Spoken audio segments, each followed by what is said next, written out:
এই যে ডিম এনেছে, আর এই যে শিমটা সকালে কেটে রেখেছি, এটা 160। এই যে স্পেশাল জয়নগরের মোয়া, একদম কষা কষা করে করেছি মটরশুঁটি দিয়ে। নমস্কার বন্ধুরা, আপনারা সবাই কেমন আছেন? আলাপ নন্দিনীর একটি নতুন ভিডিওতে আপনাদের সকলকে স্বাগত। আজকে বৃহস্পতিবার, বাবু তো স্কুল চলে গেছে, অনেক ভোরবেলায় উঠেছি। আর বৃহস্পতিবার মানে একটু পুজো দিতে অনেকটা সময় লাগে, আমারও লাগবে সময়। এই যে দেখি আপনাদের দাদা বাজারে এনেছে, কিছু সবজি এনেছে আর ডিম এনেছে। সেরকম রান্নার কোনো ঝামেলা করব না, জানেন। দেখা যাক কি করি রান্না। আর শিম আছে, শিমটা কেটে রেখেছি, শিম পোস্ত করব। আর দেখি কি করি। আসানসোলে বেশ ভালোই ঠান্ডা পড়ে গেছে জানেন, এই রোদটা দিচ্ছে না, এই জন্য একটু এসে ছাদে দাঁড়িয়ে রয়েছি। আবার ঠান্ডা হাওয়াও দিচ্ছে, ভালোই লাগছে কিন্তু বেশ। প্রত্যেক বছর জানেন তো এই আসানসোল উৎসব হয়। তা এই বছর নভেম্বরের 28 তারিখে শুরু হয়েছে মেলা আর কি। প্রত্যেক শিল্পী আসছে, গান করছে, অনুষ্ঠান হচ্ছে, প্রত্যেক দিন রাতে অনুষ্ঠান হয়। তা আমার না আর সেরকম যাওয়া হয়নি জানেন, এই নানান রকম কাজের ব্যস্ততার জন্য। তো আজকে ভাবছি যাব, দেখি আপনাদের দাদা আর আমি যাব একটু। বাবুর টিউশন আছে, পড়ে আসবে, তারপর আমি আর আপনার দাদা যাব। ইচ্ছা আছে, দেখি কতটা কি হয়। চলুন তাহলে এবার নিচে যাই। নিচে গিয়ে এখনো চা খাইনি, চা খাই। চিঙ্কি চল, চা খেয়ে আপনাদের সাথে শেয়ার করছি কি বাজার করেছে। চলুন চল, আয় আয় আয়, চলো। এই যে বন্ধুরা, ছাদ থেকে নেমে প্রথমে চা খেলাম, চা খেলাম। এই চা খেয়ে এই যে আপনাদের বললাম না ডিম এনেছে, এই যে ডিম এনেছে। আর এই যে শিমটা সকালে কেটে রেখেছি, শিমটা ফ্রিজে ছিল সেই কবের থেকে, শুকিয়ে যাবে এবার না করলে। আর এই যে মটরশুঁটি, এই যে লাল মূলো, এটা আমার খুব একটা প্রিয় জিনিস, এর কিছুই ফেলা যায় না বলুন। লাল মূলোর ঘন্ট আর শাক, আমি কোনোটাই ফেলি না। এই লাল মূলো আনলে সেই শাকটা করি, আমি খাই। আর এই মূলো ঘন্ট ওরা সবাই খায়, শাকটা ওরা খায় না। আর এই যে উচ্ছে, গাজর, রসুন আর এই যে লঙ্কা, এই এনেছে আজকে বাজার। ও আজ পোস্ত এনেছে, পোস্তটা ওইখানে রাখলাম তাকের ওপরে। এই আজকে বাজারে এনেছে। দেখি আজকে শিম পোস্ত আর কি করি, উচ্ছে তো ভাজবই, আর দেখি ডিমের ঝোল করি না কি করি, মামলেট করে দিই। দেখা যাক কি রান্না বান্না করি। এই যে দাদাকে ডেকেছি মোয়া নেব বলে, সামনে দিয়ে যাচ্ছিল। কত করে? 160। এটা 160। ভালোটা নিতে গেলে টেস্ট এটা আছে 180। ওটা দেখি একটু চেহারাটা, তবে দামটা একটু বেশি বলছেন না দাদা। দামটা ঠিক করে বলুন। আমার তো কিভাবে কি যাওয়ার তৈরি করছি না।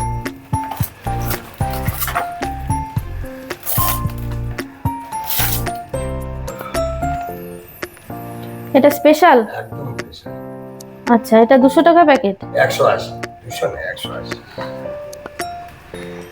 180 ঠিক করে বলুন তাহলে, এই এক প্যাকেটই নেব। হ্যাঁ, এই প্যাকেটটা নেব, ঠিক করে দাম বলুন। তুমি বলে ঠিক দাম বলি। আমি নতুন, আমি এখানে 12 মাস আসি। হ্যাঁ সে জানি আমি। মিহিদানা বিক্রি করি, সব সময় থাকে না। 10 টাকা কম দেবে, খুব ভালো মনে হয়। 150 টাকা নিয়ে নেবেন। 150 টাকা।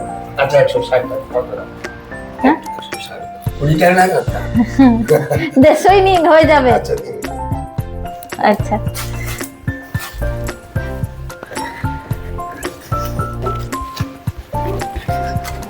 মোয়াটা খেয়ে ভালো লাগলে আমি আবার প্রতি সপ্তাহে আবার পরে নেব। আমাদের সবাই চেনে। কোথা থেকে আসছেন আমাদের দাদা? বাড়ি দক্ষিণ চব্বিশ পরগনা, মাল নিয়ে এখানেই থাকি। ও আচ্ছা হাসপাতালে। আচ্ছা, ওইখানে থাকেন, ভাড়াতে থাকেন। আমি আপনি একাই থাকেন না ফ্যামিলি নিয়ে থাকেন? না না, ফ্যামিলি। আচ্ছা। 4-5 জন। আচ্ছা আচ্ছা আচ্ছা, ঠিক আছে দাদা।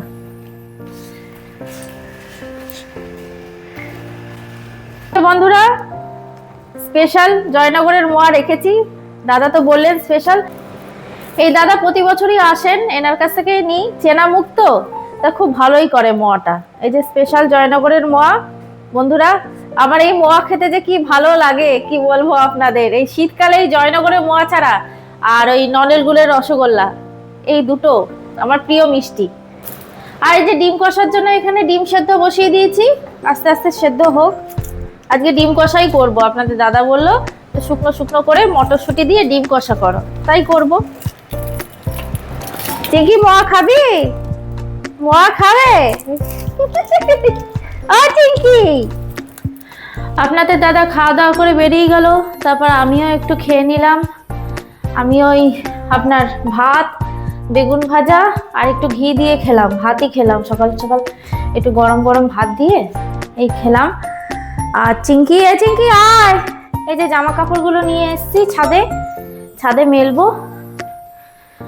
রোদটা দারুণ দিয়েছে, মনে হয় রোদেই বসে থাকি জানেন।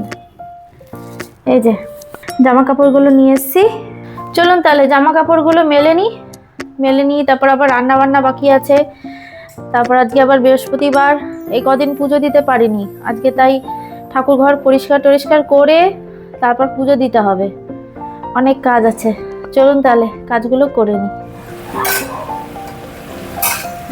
ছাদ থেকে নেমে রান্না বান্না শুরু করে দিয়েছি। এই যে শিম পোস্ত করব বললাম না, এই যে শিমগুলো ভাজছি। আর এই যে পোস্ত পিষে রেখেছি। আর ডিমের ঝোল করার জন্য এখানে এই যে ডিমগুলো সেদ্ধ করে রেখেছি, আর ডিমের মশলাও এখানে করে রেখেছি। পেঁয়াজ, রসুন, আদা, লঙ্কা, টমেটো, এই যে মটরশুঁটি দিয়ে করব। বেশ একটু কষা কষা করে ডিম কষাটা করব। ডিমের মশলাগুলো আমি সব আজকে গ্রেটারে গ্রেট করে নিয়েছি। ডিমের কষাটা ওই গ্রেটারে যে গ্রেট করে নেওয়া মশলা দিয়ে খেতেই বেশি ভালো লাগে। দেখবেন মিক্সিতে মশলাটা পিষলে একেবারেই মিহি হয়ে যায় তো, আর গ্রেটারে গ্রেট করলে কি হয়, একটু গোটা গোটা থাকে মশলাগুলো, একেবারে মিহি হয়ে যায় না, আর খাওয়ার সময় মুখে পড়ে, খুব ভালো লাগে খেতে। এবার পোস্তটা দিয়ে দিই। এই যে আমার ডিমগুলো ছাড়ানো হয়ে গেছে, আর এই যে এদিকে আমার শিম পোস্ত হয়ে গেছে মাখা মাখা করে। এই শিম পোস্ত দিয়ে ভাত খেতে না ভীষণ ভালো লাগে, গরম গরম ভাত, শিম পোস্ত, ও দারুণ। এবার এই যে ডিমগুলো ভেজে নিই। ডিমগুলো আর লবণ হলুদ দিয়ে মাখাইনি, ওই তেলটা গরম হওয়ার পর তেলের মধ্যে একটু লবণ হলুদ দিয়ে দিয়েছি। এইভাবেই আমি ডিমগুলো ভেজে নেব। এই যে ডিমগুলো ভাজতে বসিয়ে দিয়েছি। আর ডিম কষা রান্নাটা মানে এমন একটা পদ না, যেটা রুটি, লুচি, পরোটা, ফ্রাইড রাইস, পোলাও সব কিছুর সাথেই ভালো লাগে বলুন, সাদা ভাত। এই যে ডিমগুলো আমার লাল লাল করে ভাজা হয়ে গেছে। এবার এই তেলের মধ্যে একটা গোটা তেজপাতা, আর এই যে একটা বড় দেখে দারচিনি টুকরো, এটাই ফোড়নে দেব। এই যে বন্ধুরা আমার ডিম কষার মশলাটা কষানো হয়ে গেছে, দেখুন তেল ছেড়ে দিয়েছে।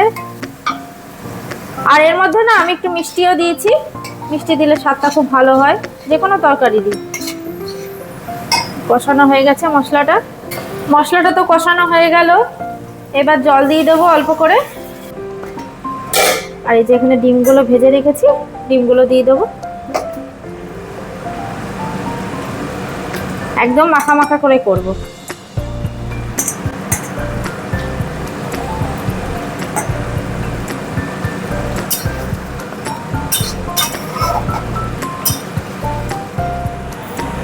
এই যে বন্ধুরা আমার ডিম কষা হয়ে গেল, একদম কষা কষা করে করেছি মটরশুঁটি দিয়ে। ব্যাস এবার করলাটা ভাজলেই হয়ে যাবে। বন্ধুরা এই যে রেডি হয়ে গেছি, বললাম না সকালবেলা আসানসোল উৎসবে যাব, তাই এখন বেরোচ্ছি। এখন ঘড়িতে 8টা বাজে, রাত 8টা।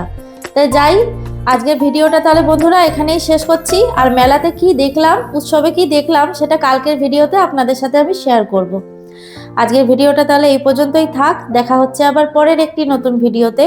আর আমার ভিডিওগুলো যদি ভালো লাগে তাহলে একটা লাইক শেয়ার করে দেবেন। আর যারা নতুন এখনো চ্যানেলটিকে সাবস্ক্রাইব করেননি তারা প্লিজ একটু সাবস্ক্রাইব করে পাশে থাকবেন। সবাই সুস্থ থাকবেন, ভালো থাকবেন, আনন্দে থাকবেন।